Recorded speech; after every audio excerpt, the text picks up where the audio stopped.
네 번째, 인사급여 환경 설정. 자, 인사급여 환경 설정은 뭐 근태라든가 급여 작업에 적용될 수 있는 취업 규칙 또는 근로 규정, 뭐 회사 규정이라고들 많이들 이야기하죠. 그런 부분들을 입력하는 메뉴가 되겠습니다. 그래서 회사의 급여 지급 환경이라든가 근태 관리 환경 이런 부분들을 등록하는 메뉴, 중요하게 작용되는 부분 중에 하나입니다. 우선 지금 이게 취업 규칙이에요.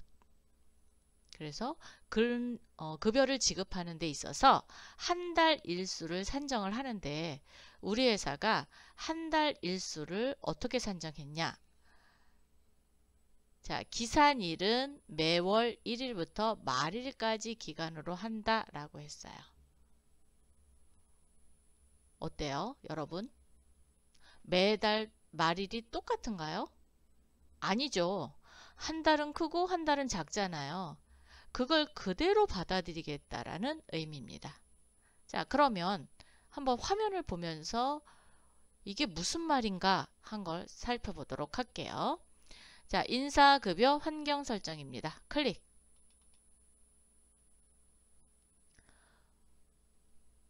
우선 우리 회사는 사무직과 생산직이 있어요. 즉, 직종의 출결 마감 기준에 사무직 그리고 귀속월 구분이 있는데 눌러보시면 이렇게 전월이냐 당월이냐. 귀속월이라는 건 급여를 계산하는 데 있어서 전월부터 계산할 거냐 아니면 당월만 계산할 거냐라는 거예요. 즉 전월인 경우에는 두 달이 걸쳐지는 거죠. 그래서 뭐 25일부터 다음 달 24일까지 이런 경우에는 전월인 거예요. 그리고 시작일이 25일이 되는 겁니다. 그런데 우리는 매월 1일부터 말일까지라고 했기 때문에 당월에 해당이 돼요. 그리고 시작일도 1일이 되는 겁니다. 자, 생산직인 경우에도 그대로 당월이라고 얘기했어요. 그럼 제가 전월을 한번 입력해 볼까요? 자, 전월인 경우에는 25일부터 다음 달 24일까지 이런 경우는 전월이에요. 그래서 달을 걸쳐서 출결을 체크하는 경우 이런 경우에는 전월이 해당이 된다. 자, 당월로 바꿀게요. 그래서 우리 회사는 당월 1일부터 말일까지를 기준으로 한다 그랬어요. 이 부분이 또 어디와 연관이 되어 있냐면 여기에요. 월일수 산정. 여기 보면 당월일이 있고 더블 클릭해 보시면 한 달 정상일이 있고 당월일이 있어요. 한 달 정상일은 1년을 똑같이 30일로 정하겠다. 그러면 한 달 정상이래요. 그래서 큰 달이든 작은 달이든 무조건 30일을 한 달로 보겠다. 그러면 한 달 정상일이 됩니다. 그리고 240시간, 8시간. 이 부분을 그대로 끌어가 오겠다. 그러면 한 달 정상일이 되는 거고 저희처럼 1일부터 말일까지를 기간으로 한다. 그럴 때는 당월일이 해당이 되는 거예요. 그래서 이 부분에 대한 당월일을 선택해 주시면 됩니다. 자, 그럼 여기까지는 되셨죠? 두 번째는 상여금 지급을 위한 기간 산정의 기상일을 당해년 1일로 한다 그랬어요. 어디에 해당되는 거냐? 여기입니다. 상여세의 계산 기준을 더블 클릭해 보시면 당해년 1일이냐 입사일을 기준으로 할 거냐 기준월을 기준으로 할 거냐. 즉 월을 정해놓고 할 수도 있거든요. 그럴 경우에는 기준월을 작성을 하시면 됩니다. 그럼 기준월은 어디다 쓰냐? 여기다 쓰는 거예요. 제가 한번 선택해 볼게요. 자, 기준월을 우리는 2월 달부터 한다. 그러면 2월 이렇게. 근데 우리 회사는 그렇죠. 당해년 1월부터 시작한다. 그래서 1월 1일부터 시작하겠다라는 얘기입니다. 1일. 1월이 아니라 1일. 네. 당해년 1일 이렇게 선택하는 거예요. 그러면 1월 1일부터 언제 준다. 그러면 그 말일까지를 설정을 하시면 됩니다. 제21조 중도 입사자와 퇴사자의 급여는 어떻게 지급할 거냐.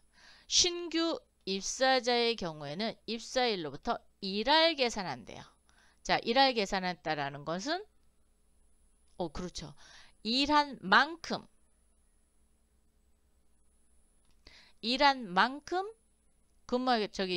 월급을 주겠다는 얘기죠.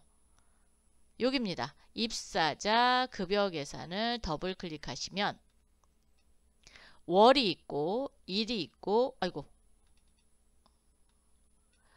월일이 있습니다. 자, 월은 하루를 근무해도 한 달치를 지급하는 게 월이에요.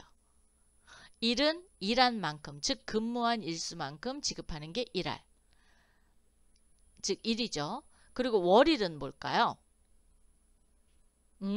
일정한 조건을 제시하는 거예요. 그래서 만약에 20일 정도 근무하면 한 달치, 20일 미만으로 근무하면 일한 만큼 일할 계산하겠다라는 겁니다. 그게 월일이에요. 근데 우리는 일할 계산한다 했으니까 일 이렇게 선택해 주시면 되고, 퇴사자의 경우에는 25일 이상 근무하면 월할, 25일 미만 근무하면 일할. 이게 월일이에요. 자, 그래서 퇴사자 급여 계산에 더블 클릭한 후 월일 날짜는 그렇죠. 여기 기준일수 여기에다 25일. 그러면 컴퓨터가 알아서 그 사람의 근무일수를 체크해 갖고 한 달치를 줄 건지 일할로 계산해서 줄 건지를 계산하게 됩니다. 또 하나, 수습기간 및 급여 지급 방식은 신규 입사자는 3개월간의 수습기간을 두고 70%를 지급한답니다. 여기죠. 수습 지급기간은 3개월. 그리고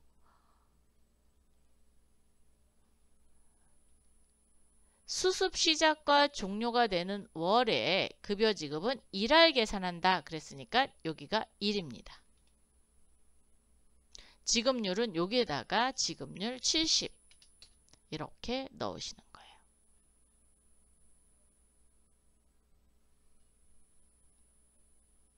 자, 되셨나요? 원천징수 이행 신고와 납부는 사업장별로 개별 신고한답니다. 자, 원천징수 신고 유형입니다.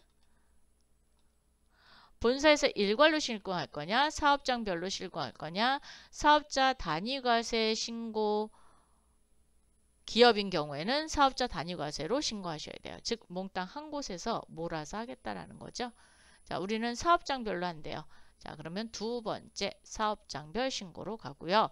이행상황 신고서 집계할 때 귀속과 지급 연월인데 귀속 연월은 급여를 계산하는 달이라고 보시면 되고 지급 연월은 급여를 지급한 달이라고 생각하시면 됩니다. 이 두 개가 만족할 때 집계를 하겠다라는 겁니다. 지방소득세도 마찬가지로. 그래서 원천징수 이행상황 신고서 전자신고 해야 되거든요. 그때 집계 방식을 나타내는 부분이 되겠습니다. 우리가 근속기간을 계산할 때 기준점을 뭘로 넣을 거냐라는 부분을 세팅하도록 할게요. 자, 입사일을 기준으로 할 거냐, 그룹 입사일을 기준으로 할 거냐. 대부분 근속기간을 계산할 때, 즉 퇴직금과 관련된 부분이겠죠. 이 부분 아니면 또 근속연수. 그죠? 근속수당을 만약에 주는 회사 같은 경우는 이 부분도 체크를 하겠죠. 그래서 대부분 입사일을 근속기간 계산 기준으로 두는 경우가 상당히 많습니다. 그래서 우리도 입사일로 할게요. 그럼 외국인 비과세율은 뭐냐? 2009년까지는 30%까지 비과세율을 적용을 했어요. 근데 지금은 하고 있지 않은 부분입니다. 그래서 우리는 건들지 않도록 하겠습니다. 그럼 외국인이 들어왔다. 그럼 어떻게 해요? 연말정산을 하든지 아니면 뭐 해야 돼요? 단일세율인 19% 적용해서 끝내야 되죠. 그래서 단일세율을 적용하든지 연말정산 선택하든지 두 개 중에 하나 하시면 되겠습니다.